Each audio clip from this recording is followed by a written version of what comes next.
'Cause like a winter tonight, I thought I would always have light. The quick flash that you gave to me, so dark I could barely see. Looking from wherever you are around the world, welcome and thank you for joining us. This is the Circle of Insight show, a show about everything in human behavior. I'm Dr. Carlos. Today we're exploring the mind of Bas Rutten, former UFC champion and the owner of O2trainer.com. Let's welcome Bas Rutten to the circle. Welcome, Bas. Oh, hey, how are you? Great, how are you? Good. Thank you so much for being here. So, we want to explore some more of the mind of a UFC fighter. Not everybody gets into this ring and fights people like you guys do and do it successfully like you did. But before we get to that, first I want to do is find out, how did Bas Rutten get involved in all this?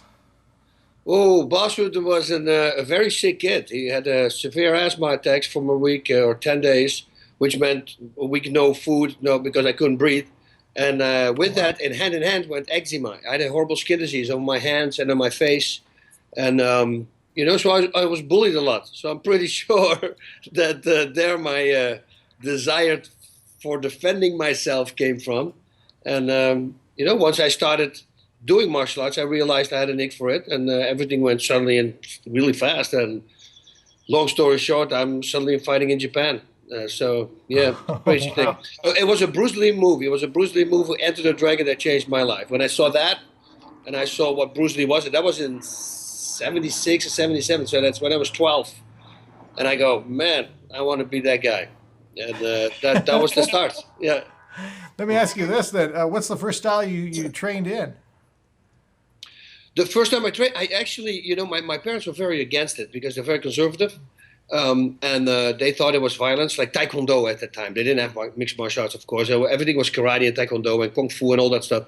And but I had a great friend of mine, a neighbor girl of mine. She was a really pretty girl, and she has the tough guy from the town was her boyfriend. And he kind of took me under his wing, and he got me in, after 2 years of begging my parents to please let me do martial arts, they allowed me. And I went to his class, to the adult class. I was 14. And I did Taekwondo with the adults, and within months I was beating those guys up. So I really? heard that these guys started talking about me in the dressing room. Oh man, did you see that kid? This time he dropped Jack, or what? So people were laughing. Oh, hey, he kicked your ass. So I started getting confidence, and then I got into a street fight with the biggest bully in town. His name was Shucky, and he surrounded me with like 6 or 8 guys, and he wanted to fight. I knocked him out. One punch, he was out, but his nose broke. So the police showed up, and then my parents took me off martial arts right away. And then I waited till I started training. I started watching Bruce Lee movies. I started imitating him. I bought books about karate. So I learned from books, so to say. And then I was 20 when I moved out of the house. That's when I right away started picking it up. Taekwondo, karate, I started Thai boxing. I started competing Thai boxing. Everything went really fast. Wow, so you had a passion for it, no doubt. Yeah, no, I really, really loved it, yeah. Now, where were you raised again? Were you in America, or? No, that was in Holland. I came here in 97 with my wife and youngest daughter. Youngest daughter from this wife. And we're here for 17 years now. Oh, so wow. That was all from Holland. My first career, what happened was I fought in Japan. That's where I started my career in 93. They called it free fighting at the time. It was an organization, Pancrase. And I started competing there, and the UFC fighters liked to fight in Japan as well. So they were coming to the organization, Pancrase, and I beat these guys. So suddenly the interest came from the UFC. They said, hey, don't you want to come to the UFC? I mean, you beat a few guys from us already over there. Why don't you do it in the UFC? So, that really ignited everything to come to America, to say, okay, well, might as well move to America then, and then see if we can do something here, maybe in TV or in anything. Let's see. I was always an entertainer. I did these comedy martial arts shows in Holland for Dutch TV and for European TV. And they were really funny little things. And nobody did it at the time. So that became a hit. And we started traveling through Europe. So I always like to just be out there and entertain the people. That's fabulous. That's kind of fun. I have to catch one of those. Are those on YouTube? Yeah. There's a few on YouTube from, yeah. That's a different look for Bas, I'm sure. Oh yeah, yeah. So let's start getting into the mind of Mr. Rutten here. So when you get ready to go into the ring, can you walk us through a little bit when you're walking down for your fight? Yeah, I always say it's this weird thing that I'm in. I'm in like in the early stages of your career, you're nervous, and you actually have to keep nerves because if you go in without, that's a bad thing as well, because then your timing is going to be off and your reflex is going to be off. But I never was scared. That was all the way in the beginning. The first Thai boxing match, the second, you're like, oh my God, what am I doing here? But suddenly you get that, boop, you shoot into the groove, and that for me really happened in Japan. For some reason, the people in Japan are so calm and relaxed, and nobody's yelling. The audience, if you're fighting in Japan, it's absolutely quiet. If you hit somebody, they will go up, wow, and it's quiet again. I can literally talk to my corner would sit in the 30th row. I can literally talk to him like I'm talking right now. It's that quiet. Nobody says a word. And you realize also that they don't really care if you win or lose. As long as you put on a great fight, Really? you kind of can't lose there. And I think for a fighter, that brings out the best in the fighter. And for some reason, with me, I always shoot. I explain it as like a bubble. It's like almost like I'm in a bubble that cuts me off from everything, but I can hear everything that happens. Like I never had a corner. I always train myself. I always listen to the corner of the other guy, see what information they give to the fighter, and hopefully I can use that against him. Or I start speaking to his corner, or I start speaking English to my Dutch corner, and they never figured out why I would speak English. And it was just to get inside the head of the opponent. During the fight, I would say, "Hey, tonight, where are we going to party? You want to go first, have dinner, and then we're going to go to Motown and in Roppongi." That was the going out district in Japan. No, you wouldn't do The that. fighter looking at me like, "What is he doing?" So those were the tricks for me to just, to stay calm and relaxed. And I never had that problem. I always felt very confident at the moment. And if I would be nervous, I would always think about the moment the bell would go, because that at the moment the bell goes, boom, that it's like, whoop, then you're in that, in the zone, so to say, and you see everything, you hear everything. It's a really weird but a really cool feeling. Let me ask you this. 'Cause I remember seeing that experience, actually, when you mentioned that, was reminding me of pride fighting. And I remember watching the very first pride fight, and it was really weird because the Japanese crowd, you could drop a pin, you can hear it. Nothing was going on over there. But Dan, the B7, we talked about him earlier off the show, he mentioned something, and I wanted to ask you if you noticed it or you felt it, but he said when you close the cage door, that's a different feeling than going into like a regular ring. There's something different about hearing that clang when you close it. Did you notice anything from your opponents, like, this guy's a little worried all of a sudden? No, I did that. I heard more people talking about. I never had that feeling, but I do have had many times that I would walk to the opponent, and I never stare people down. I'm not into that. I want to stay calm, and I'm a hothead. So if somebody starts to mess with me, I'm gonna get angry. I start overcommitting to punches. I want to stay away from that. So I just look at their bellies. That's what I always did. And then many times you see the belly going like, from the nerves. And then I would look at their belly, and then I look at my belly, and I go, I'm going to win this fight, because I could see that they were nervous, and I wasn't nervous. So that happened. That happened a few times, so quite a few times, that you can tell that they're nervous just by looking at their bellies. That's interesting. I never would have guessed that. So how did you feel? Did you ever I can't remember if you ever got knocked out or knocked down. No, I never got knocked out. Never. Yeah, but always been very fortunate. I did lose, though, in the beginning because I didn't know any submissions. And after knocking two people out, my first two guys, they knew very soon that the trick to beat me was to put me on the ground and go for submission. So after my last loss against Ken Shamrock, that really, made me angry because I go like this. This is not me. I'm a sore loser. I always want to win. So I was saying, okay, I got to either change the whole strategy now. Otherwise, people, they have the blueprint now, how to beat me. And I flipped it around, found one training partner from Holland, Leon Van Dijk is his name, a very strong kid, was 21 years old, 19 years old, incredibly strong, but also talented, a great striker as well. And we started just breaking down everything with the submissions.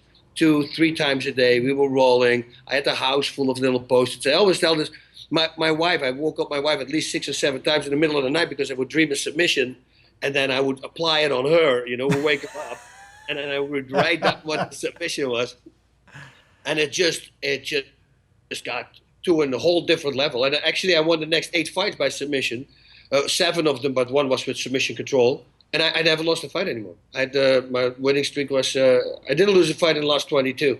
And it was just because I totally focused on that game. Because I realized if I don't, they're going to beat me with it. Did you like it better, or what did you like better, knocking somebody out or having them submit? Yeah, I like everything, of course, but a submission is a pretty cool thing. I remember a time when I fought Frank Shamrock, and he tried to take me to the ground, and he was already a ground fighter at the time. And I stood up and I said, "Come on, stand up, man, fight like a man." And when I see that video back now, I go like, I was such an idiot of saying that, because on the ground, the power that you have as a real ground specialist, it's almost way more destructive than it's on the feet. I mean, you can dislocate or break pretty much anything you want. If I say, "Oh, I want this guy ankle to be broke," I'm pretty sure I can go there. It's like in a street fight, or his knee, or I can change a dislocate a hip, or a hyperextend his arm, his leg, his wrist, his shoulder. I mean, that's a crazy power to have as a fighter. Choke him out. Oh, you don't want to deal with a guy, just choke him out. Oh, he's gone. So I go like, yeah, maybe the ground fighting is more man-like than we think boxing is. But boxing is, of course, because it's older. People go, "Hey, come on." They like to do that. Both of them very destructive forces. We had a question from the audience. They asked, well, if you fought a person like a Mike Tyson in his prime, would you be able to get in there fast enough before he punched you, or is it just a matter of flipping a coin? That's a flipping a coin, Is it really? Against like a guy like Mike, it's just too much power and speed. There's no way I will throw a punch out, but just to set up a takedown, or a crazy front kick that just hopefully throws him up and then shoot for a takedown. But standing with a guy like that, I'm a good striker, but that guy is a whole different level. I don't think we're ever going to get one as powerful and fast as him in the next 20 years. I mean, good luck finding a guy like that. It's just, I can't see anybody who has that kind of speed and power. Yeah, absolutely. What would you recommend for some of the fighters that are up and coming? One of the things I liked about fighting, I know I took a little bit of martial arts years ago for about a half a day, but one of the things I liked about it was the discipline factor. They really taught you a lot about discipline, respecting your other opponents. That's one thing we noticed about you, as well as some of the other great fighters. What are some of the things you would encourage today's young fighters? I always say, this is such a cliche line almost that I'm saying. I say, read the book The Alchemist, it will set you on the right path. I tell all my friends who want to become a fighter, they come in, I say, why don't you read that book? It's an easy read, it's a small book, don't worry about it, but it's sold over 70 million copies, so there's something good in that book, otherwise it didn't sell that. And you will hear other people say that also. It puts your life on track, and because you need to set a goal, and if you go for something, you got to go to shoot for the stars, and don't get distracted. That's the thing. And if they do that and always push themselves, you will make it. But it's just about you. Are you willing to sacrifice not going to party or Christmas and I cannot eat this, or on Thanksgiving, or this party I cannot go because I cannot drink this time. You can drink as a fighter, that's not a problem, but you got to pick your shots, of course, just after a training camp and after a fight.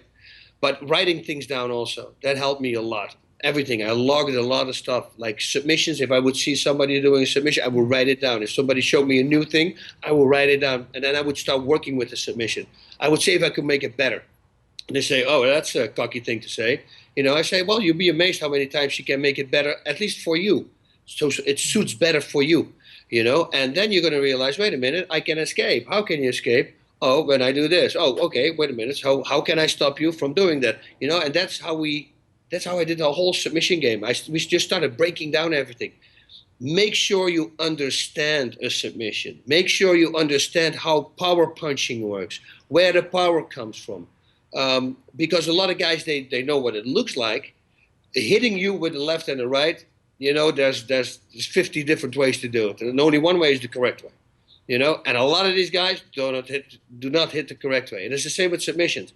You might think that you know what it looks like, but if you don't understand the mechanics of it and where it hurts and why it hurts and what to do to apply more pressure on that spot, a little tiny inch. I always use this example. It's a figure four. Like if I'm laying flat and I lift my arm up here, I can only lift it up this little tiny bit, see? But if my arm is here, I can lift it all the way up. Now, this is a basic move. It's called a figure four armbar or a hammer lock, whatever you want to call it. A lot of guys, and even in the UFC, like in a big organization, when they go for that lock, the hand is here. It should not be there. That hand should be in the same line as the shoulder or lower. Because if you do that, you're going to pull it off. Here, you're not going to pull it off. And if I see guys like that at a high level making a mistake like this, then I know that they don't understand the summation. They don't understand how to really works. They say, oh, it will hurt in the shoulder because they have been put in it. But they don't realize that if they just bring that hand 2 inches down, it's a whole different, then it really hurts. It really is going to do some damage.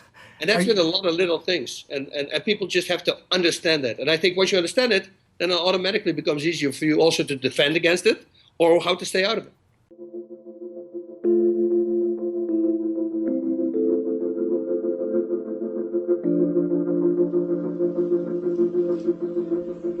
Hi, welcome to Adelante.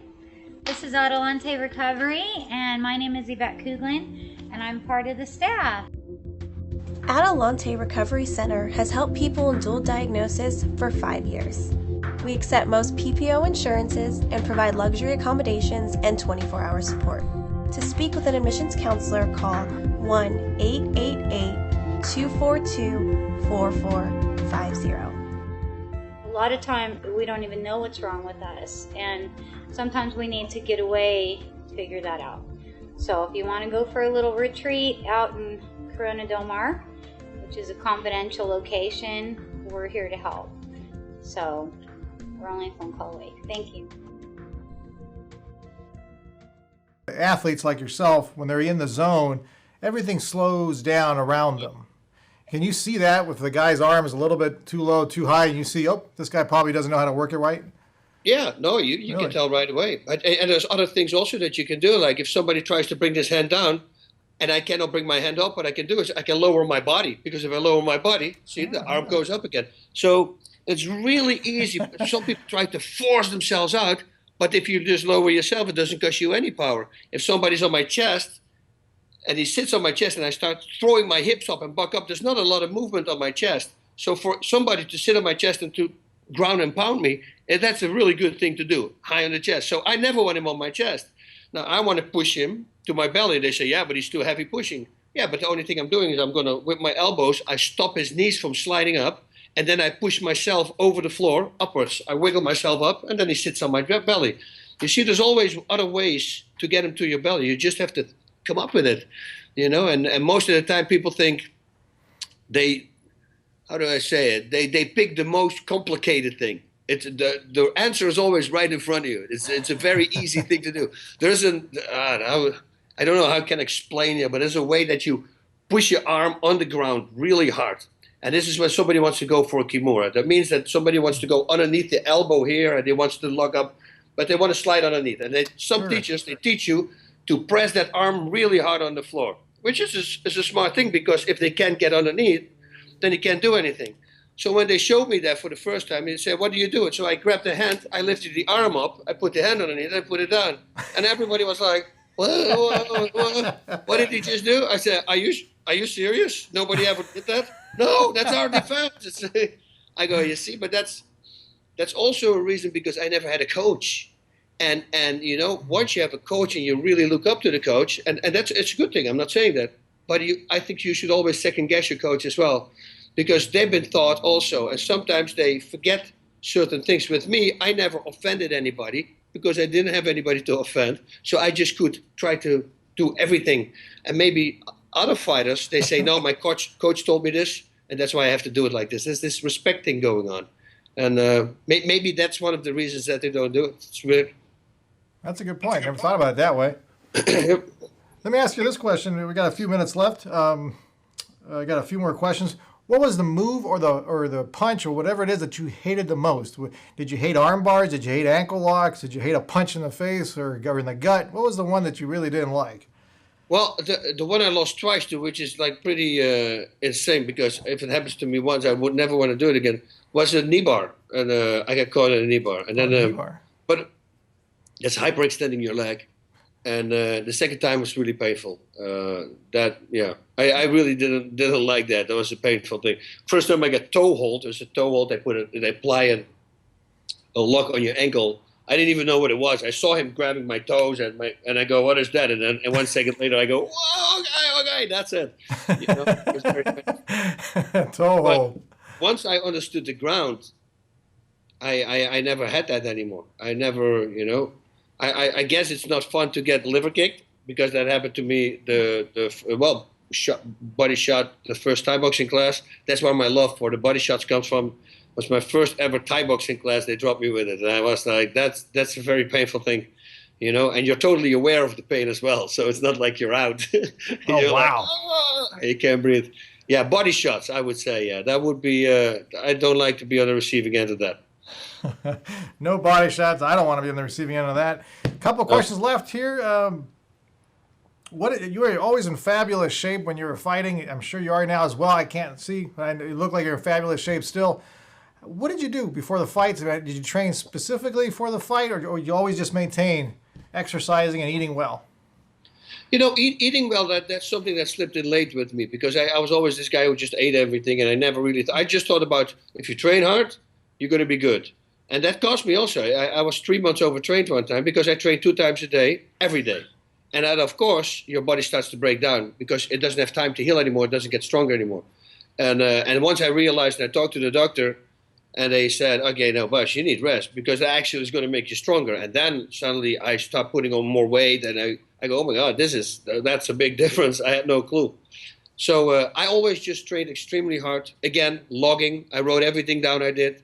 I did everything, a lot of repetitions, 25 repetitions at least. I would write down the weight, and then every week leading up to the fight, I would increase weight, and then when the reps would go down, then I would increase the reps again, and then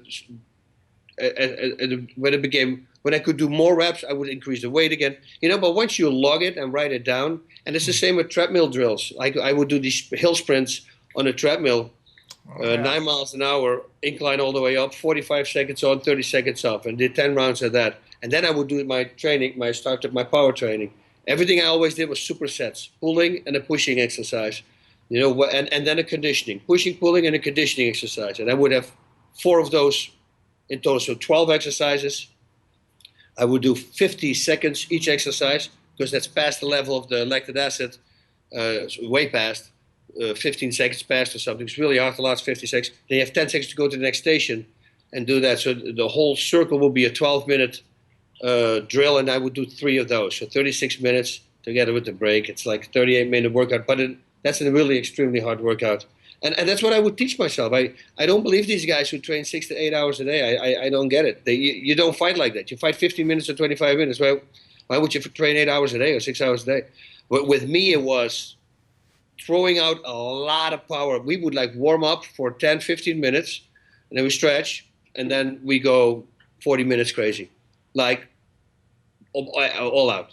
And then the last 20 minutes probably sparring.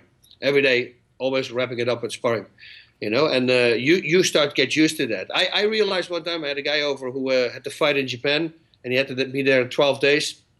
He couldn't do our warm-up. And he had a fight in 12 days. And then I realized, he says, "Man, this is crazy. You guys always train so hard?" I said, "This is the warm-up. We didn't even start."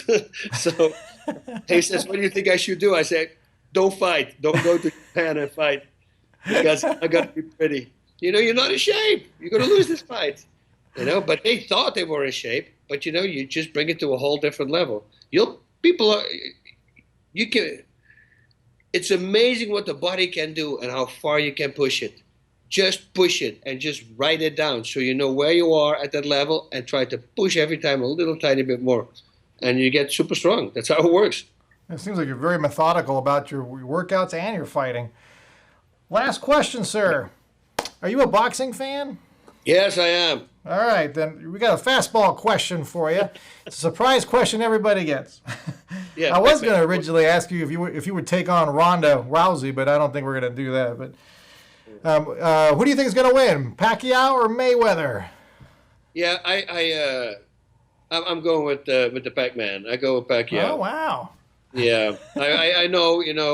Mayweather's great boxers all over the place. He's a very super talented guy, but Pacquiao is a nicer guy. I like him as a person, and he's got the knockout power. And he comes from the crazy angles, and I don't think Floyd ever fought a guy like that who moves like Pacquiao.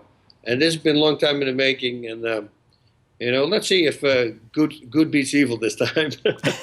Good beats evil. And Bas, what's coming up for you in the future now? Well, this weekend actually, the 17th Friday, Mall Cop 2 comes out with Kevin James. I'm in it. Not as big as a part I had in Here Comes the Boom, but it's a real fun part, and I'm a bad guy in a comedy, so it's always it's a lot of fun. I had a lot of fun shooting that movie. It's great. Then I'm working on a TV show idea. I'm working on that more about that later once that really is going to happen. And the O2 trainer, it's my long training device that I invented when I was a kid, and that does really well right now. And the results they're having and the testing that they're doing, they're like, what is that? What is the O2 trainer? It's a very simple device. It's a device that when I had an asthma attack, I always explain it like this because it's a true story also, and then you understand right away. Oh, this is real. I had asthma attacks for like a week in bed, 8 days in bed, but I also did track and field, and every time when I was a kid, if I would resume my track and field, I would break my running times after an asthma attack, and it blew my mind. I had no clue why this was, and then when I paid a visit to the doctor's office, I saw a big drawing of a pair of lungs on the wall, and I realized the lung infection is not in the lungs; it's the lung pipe that goes to the lungs. It's infected, so the lungs have to work really hard to pull air in through a little tiny infected area, and that was it. I was literally standing there, and I go, "Oh my God, that's it!" Because my lungs had been working like 7-8 days to pull air to that little infected area. Then when the infection is gone, I actually trained my lungs now; they're stronger. Because I was training them with resistance, and that's why they breathe easier now, and that's why I can run better. So why don't I come up with something that controls the air intake? And that was it. And I started making it, and got the patent because Mike only controls the air in. All the many other devices out there control air in and out, which is actually proven out that almost not works. And it was so fun for me because I got so much heat from the other companies. Go, oh, it's stupid because you got to control the air out as well. Now there's this whole big university testing in England. They invented an inspiratory trainer, and that's what my device is called as well because it only focuses on the inhaling part. They did all these tests I don't even have to say anything. I say just go to their website. There's so many tests that say it doesn't work if you control both ways. So for me that was a blessing in the sky. It's actually covered by insurance in England for asthma patients. And I know this because my asthma is completely gone. When I was competing even for world titles, I was still using my inhaler in the dressing room. I had to. Wow. How you say it? If I would work out, my lungs would close. I had to spray them open, and then I can go. Now I don't even carry an inhaler anymore with me for the last 2 years. And my buddies who all had asthma don't use their inhalers anymore. Another friend of mine who was just now started training with 2 weeks, doesn't use his inhaler anymore. So now we can finally start doing more testing, and once more money comes in, we're thinking about going public, and it's looking really well. So I can use some money for testing, so people can see, wow, this is a crazy thing. It's simple. You put it in your mouth, and you can just do anything that you like with it. The concept is, it comes with a hole of 1.5 millimeter. Now, there's two sides. When I breathe in, one side has a flap, and it closes that side. So it will force you to breathe into the other side. Now, that circle, it's like 1.5 centimeters, 15 millimeter. Now, when you put that thing in your mouth and you do your normal jogging workout, let's say, or you're running, and you feel like, oh, okay, it's kind of the same that I had without the O2 trainer. You put cap number 1 on it. Cap number 1 has a hole in it, from 1 millimeter smaller, 14 millimeter. You put that one on, you start working out again. And once you start feeling that, hey, I'm getting the same amount of air in that I did before I trained with the O2 trainer, you already trained your inspiratory system. Now it's more powerful, and it found a way to pull the same amount of air in as it did before the auto trainer. Then you go to cap number 2. And you just keep doing that. Every time you go a little tiny millimeter smaller, and that's it. That's it. Yeah. And how long does it take to see improvement?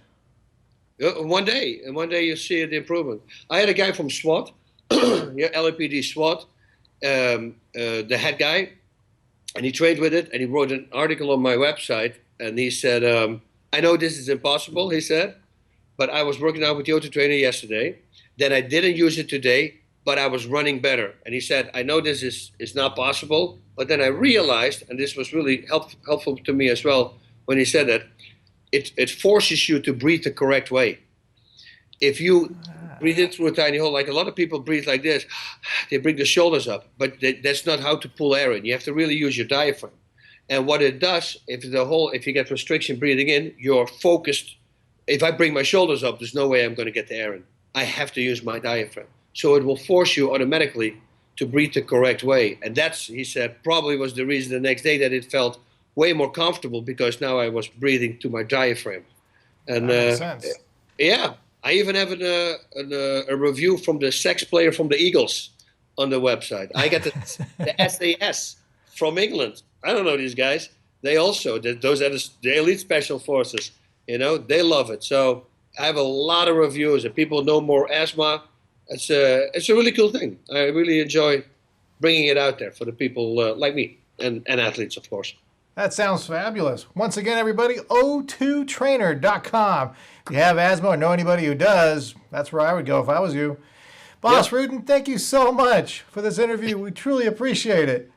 You're very welcome. Had a good time. Thank you for having me.